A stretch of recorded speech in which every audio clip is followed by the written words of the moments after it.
welcome everyone. It's nice to see some of you again from our calls this summer. For those of you who I haven't met before, I'm Punkuri Dayal. Um, I'm 17 years old and I'm the founder of Modern Migrants. I'm currently based in in Hong Kong, and so is Modern Migrants, but we're hoping to expand and to reach more people in India, which is why we are so glad to have Mr. Gupta here, who runs the Digital India Foundation. Would you like to briefly introduce yourself? Yeah, hi everybody. My name is Arvind Gupta. I'm based in New Delhi and basically have played a lot of roles in India and overseas around digital technologies, digital platforms, and uh, my research, my work, my teaching, and my professional work is all around enabling digital India for the bottom of the pyramid. Okay, great, thank you. So I think we'll get started with the question and answer session first, and then we can move on to participant questions. So first question, as the strategy head for India's digital programs, could you tell us about the government's vision for the new Digital India? What is the vision for digital India can be answered in 5 minutes, can be answered in 50 minutes. So, and at the various levels, for 17-year-olds to 70-year-olds. So that is exactly what digital India is. It's for everybody. It's to enable, it's to power to, give that low cost, affordable access to every Indian and make digital a tool of empowerment. And the mission of Digital India is the power to empower. So depending on the audience, it's a simple way. You all are learning to drive, right? I mean, and 17, 18 is the age where people learn to drive. So think of Digital India as the equivalent of learning to drive in the digital world. And what it is you have digital highways, and the government ensures that digital highways are available to everybody. And then that is not the end of it. You need to know how to drive safely. Equivalent to that is digital training, digital literacy, somewhat of what you are doing. And the government has a mission called National Digital Literacy Mission, part of Digital India. So provide the highways, the digital highways, which is available to every nooks and corner of the country. They are affordable. That means everybody can drive on them. The affordability also comes from the instrument, the car. The car that you drive on the highway is the instrument, is the phone now, right? So the Make in India is making it lower cost. India has today the lowest data cost in the world. You'd be surprised to know that today we have a cost of which is 10 cents US, a GB a month kind of a cost. So it's affordable to everybody. And lastly is to create umpteen destinations. When you drive on a digital highway, you also need destinations. Destinations are apps, services, government services, citizen services, meaningful apps, e-commerce, financial banking, and we have open APIs for that. We have created an environment where anybody can come and quickly build apps and create destinations. So in short, that is what Digital India's vision is. Access, affordability, apps, open APIs, and building better digital governance. You have to understand that the very exciting thing about Digital India, Pankudi, is India speaks 22, 23 languages. Yeah. So for government to be able to enable its services, that's another beautiful, diverse challenge, which is very unique to India. So not only we have diversity in language, we have diversity in literacy, we have diversity in income levels, and to be able to serve such a mass audience, Digital India has really proven that digital is the only way to at scale to serve so many people.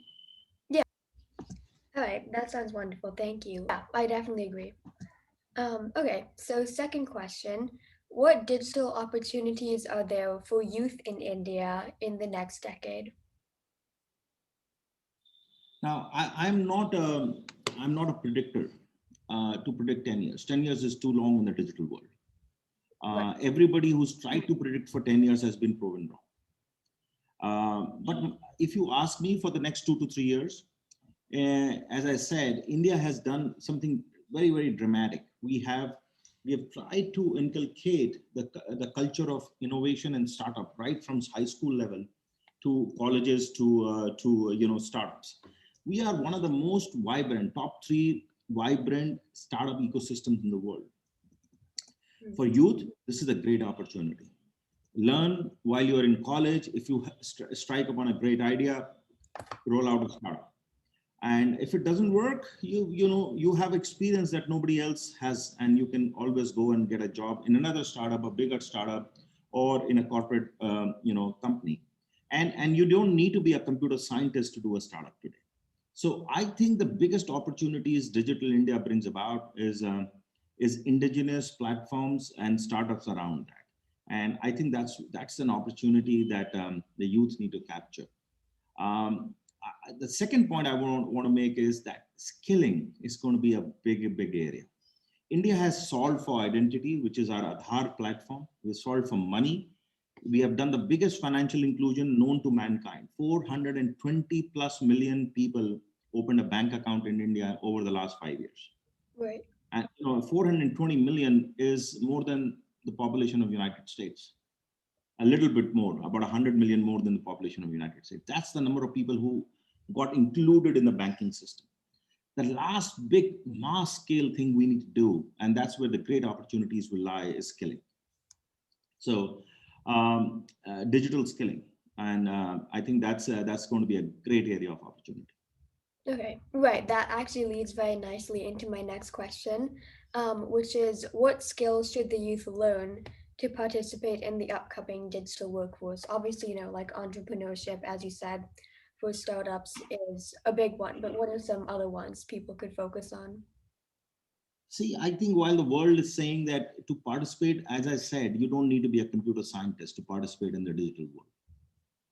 How do you do digital marketing better? How do you communicate in the social media and the media side? How do you digital media is going to be big. Digital content, you can be a content creator.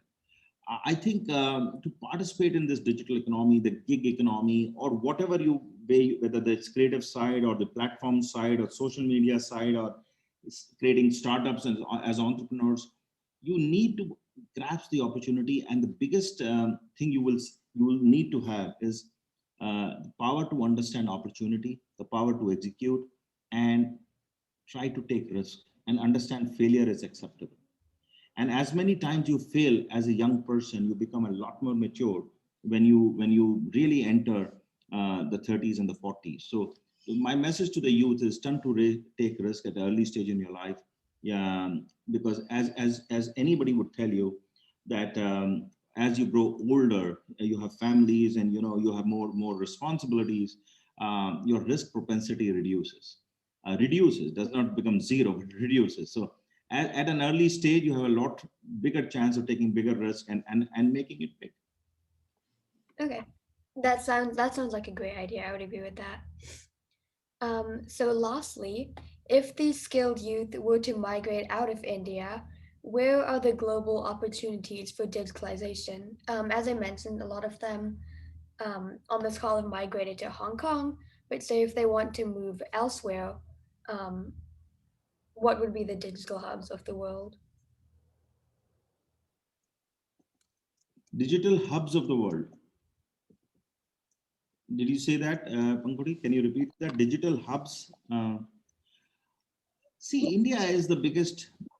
So if you ask around, you'll find out India produces more engineers than the rest of the world combined.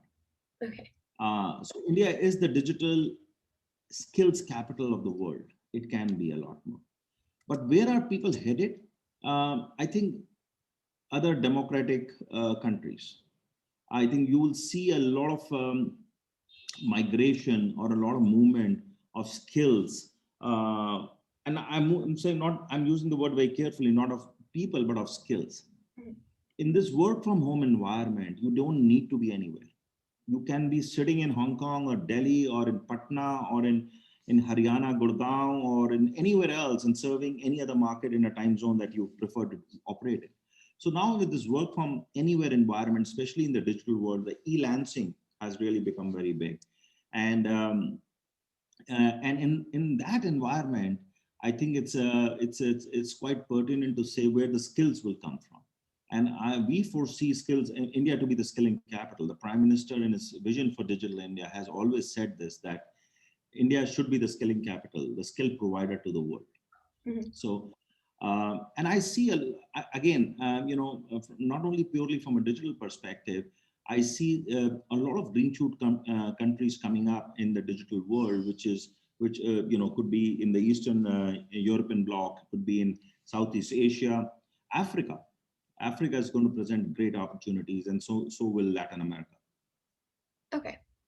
Yeah, I agree. Like, with the digital workforce, you can really be anywhere and continue to work anywhere. Like, I've been finding that with modern migrants, right? Like having this call right now, even though we're in different countries. So that's the end of the Q&A session with Mr. Gupta. Those were very helpful answers. Thank you so much. And now we have Mr. Sandeep Deswal on the call. He is the head of an organization called DigiYuva, which is also based in India and focused on is also focused on increasing the digitalization. So hi, Mr. Deswal, welcome. I was just introduced.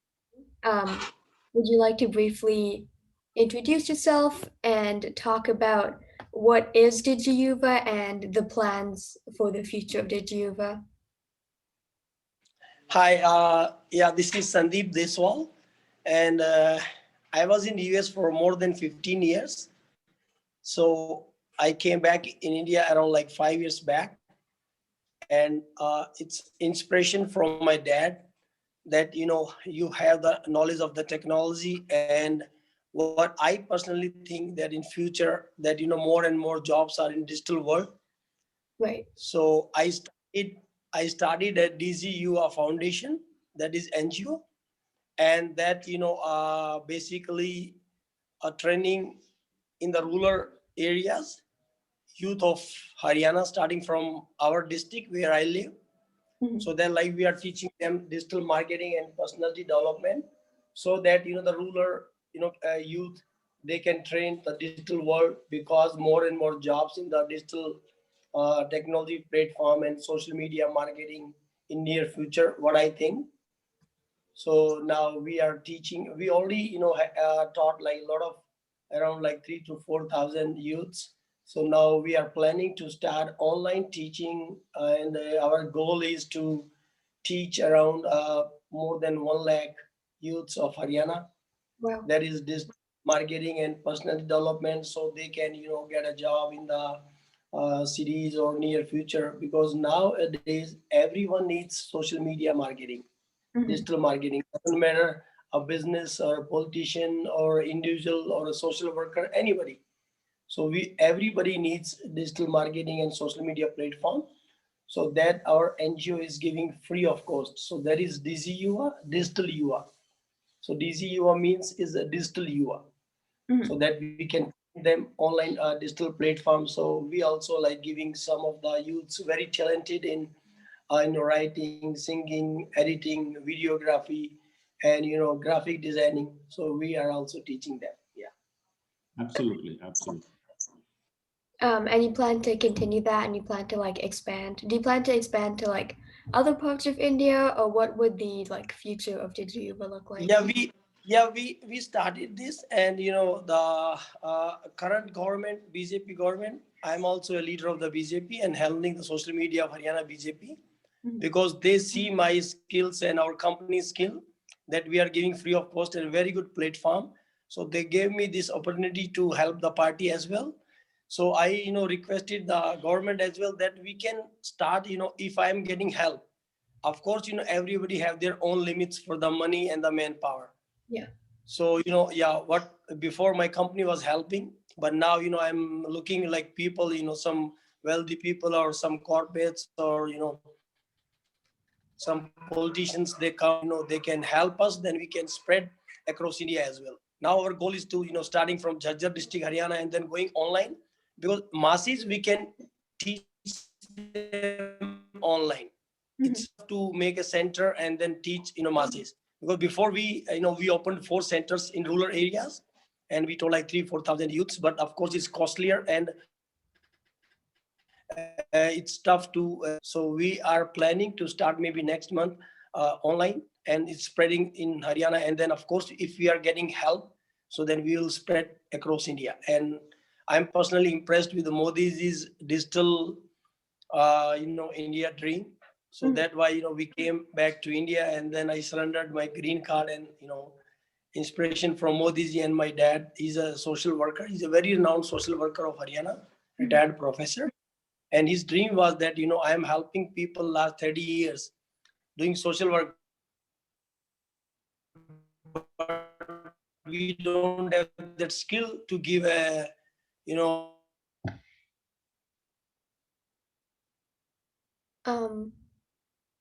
Okay, I think perhaps his Wi-Fi cut out. I'm not sure. But yes, DigiYuva sounds like a wonderful foundation. And as it will soon be expanding. I know, Mr. Gupta, you have to leave soon, so perhaps if any participants have a question, now would be a great time to ask. Hello, Mr. Gupta. I'd like to ask you a real quick question. So, as someone who's grown up and lived across many different cities in India, I'm sorry, I forgot to introduce myself. My name's Priyansh. I'm 19 years old, and I'm a current university student at the University of Hong Kong.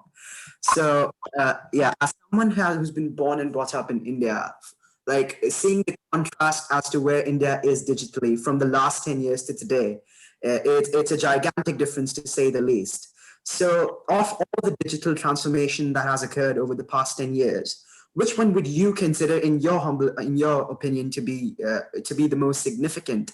And with an eye to the past, to an eye to the future, what do you think that through all the learnings from this transformation could the youth of today, or can India as a whole take into the future as we step into the new into a new digital era? Thank you so much.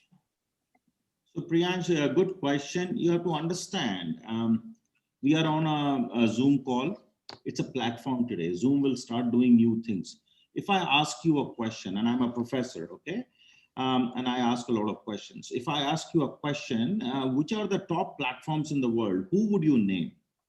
Let's see your answers.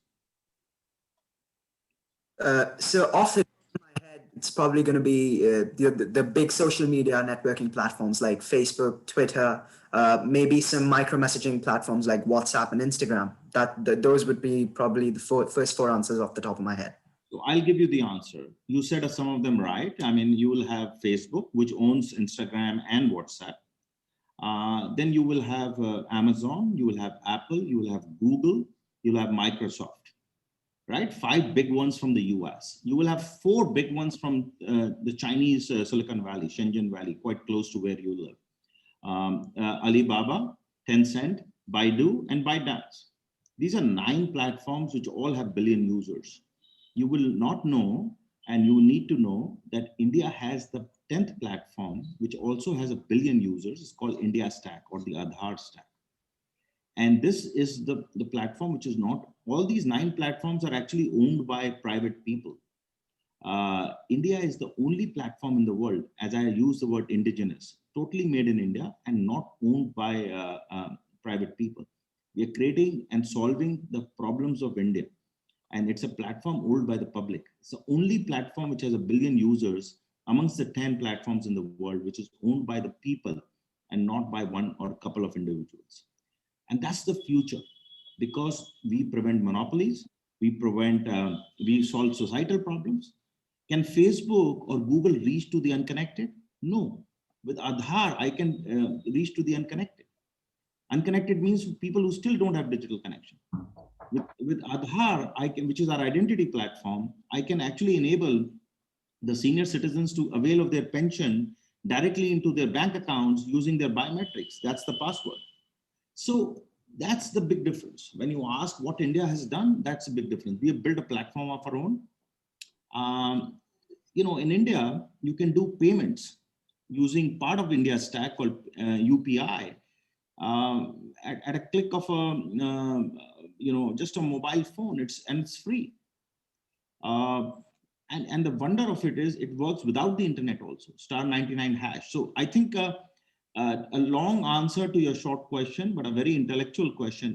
The future lies in platforms in the digital world, and India has controlled its own destiny by having its own platform, and that's a lesson to the rest of the world.